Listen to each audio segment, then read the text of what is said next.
Bas, shuning uchun yaxshi mahsulot yetkazaylik. Ertaga bizni yashigimizni, karzinkamizni burchagida, tagida o'qlangan gilos kelsa yemaydi.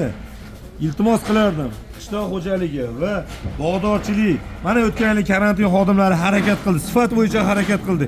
Iltimos qilardik karantin xodimlaridan ham, karantin rahbarlaridan ham bir qattiq turib O'zbekiston mevasini sotilishligi uchun, dunyo bozorida o'z o'rnini topishligi uchun, ashoningni o'rnini oling.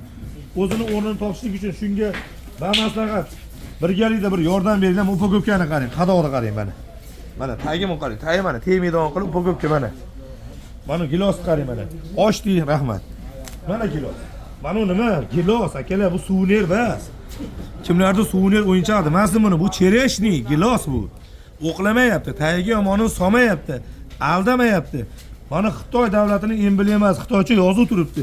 Mashina o'rnida O'zbekistonning bayrog'i, O'zbekistonning gerbi, O'zbekistonning qandaydir bir belgisi. Hozir men tushuntiraman endi bir joydarcha qilib. Mana bu joyda bunday tursa, akalar, bu giloslarimiz tursa mana. Qana chiroyli, qaranglar mana. Biz savol beringlar-chi mana. O'zbekistondan keldinsa mana bayrog'imiz, gerbimiz. O'zbekiston yozuvi bilan kelsa, xalqimizga foyda, millatimizga foyda. Eksport tushib ketdi o'tgan yilgidan shu oygacha bir analiz qilib ko'ringlarda, o'tgan yil masalan shu paytgacha 500 million dollar bo'lgan bo'lsa, hozir 200 million dollar emas. Mana ahvol. Nimaga ishonch qolmayapti? Bizda mahsulot bor, poliz ekillari bor, Aladinda olmalar bor, toyfa uzumlar bor. Mana pasport bilan, mana gerb bilan O'zbekiston yuki sotilsa, maqsadimiz shu. Iltimos qilardim qishloq xo'jaligidan, iltimos qilardim bog'dorchilik agentliklaridan. Iltimos qilardim qanaqadir shu meva sohasi va eksport sohasiga mas'ul tashkilotlardan, mas'ul rahbarlardan shunaqa eksport qilaylik. Maqsadimiz O'zbekistonning mahsulotini yomonlash emas. Yutkizib qo'yganmiz. Kema cho'kib ketgan. Savdogar dardini birov eshitmagan shu kungacha. Endi mana o'tgan yildan beri eshityapti. Rahbarlar ayrim qatlam eshitmagan. Gapini ko'taribsi, ishing nima sani degan. U sani ertaging degan. Mana haqiqat qay holatga keldik. Qishda Xitoyda ham qor yog'yapti. Tbilisiga gilos yetkazib, Rossiya dasturxoniga yetkazib qo'yyapti. Shuning uchun iltimos qilardim. Mana upagovkalar qadoqlashlarni qaranglar. Insonda havas keladi, insonda. Nima uchun gapiryapmiz? Mana shu qadoqqa ham bitta urib qarab ketdik. Qarang. Uni qarang, turishini qarang. 8 kilo oshsa. Bizni tayga o'qlanganni kim oladi? Tayga o'qlangan mahsulot. Shunaqa qilaylik, shunaqa eksport qilaylik.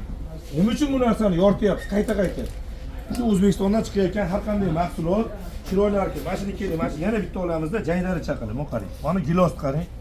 Akalar, mana gilos sananglar, 8 ta gilos bilan qo'lim to'lyapti. 8 ta gilos bilan qo'lim to'lyapti. Yana nima qanaqa bahona kerak? Nima biz quyosh terib, archa terib, og'darma terib, og'darma yashib, tayiga o'qilib, shunaqa qilib yashaymizmi? Qachongacha aldaymiz? Turishini olib, do'ngibay olib, do'ngibay sotayotgan dehqonlarimizga, turishini sotayotgan dehqonlarimizga qattiq ogohlantiraman. Sotmang, aldamang. Savdogarda ham aldamang, o'zingizni ham aldamang. Yerni birinchi o'rinda aldamang. Yerni qadri har bir santimetri qadrli. Bu yerdan sizga nasib qilib haq davlat tomonidan berilgan unumli foydalaning. Bog'bonlarimiz unumli foydalaning, yaxshi yetishtiring. Shunaqa darajada kalibrli gilos bizda ham bo'ladi. Faqat kam-kaltay qo'yish kerak. Bitta daraxtdan 100 kilo emas, 20 kilo sovrin olish kerak. Ana endi biz ham olib kelib mana qilib delavoy bo'lib sotamiz. Xitoy davlati aytgan narxiga sotadi. Bu tovarni ko'ringlar mana akalar, vakillashgani qoppog'i yana aytaman. Xijolat, mana xijolat. Vakillashgan qoppoq kichkina qilganimi to'g'ri Davlat FC'da vakillashgan qoppog'idaqa mana. Yana qanaqa izoh kerak? Yana qanaqa mana pasport mana tursa, hamma dehqonning pasporti, O'zbekistonning gilosi yegan bo'lsa, qanday xursand bo'lmaymiz? Mana men shaxsan xursand bo'laman. Iltimos qilaman.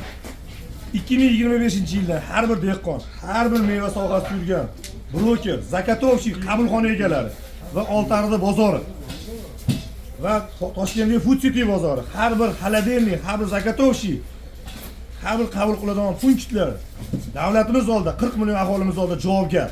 Sifatsiz mahsulot chiqarsa, noto'g'ri mahsulot chiqarsa javob beradi.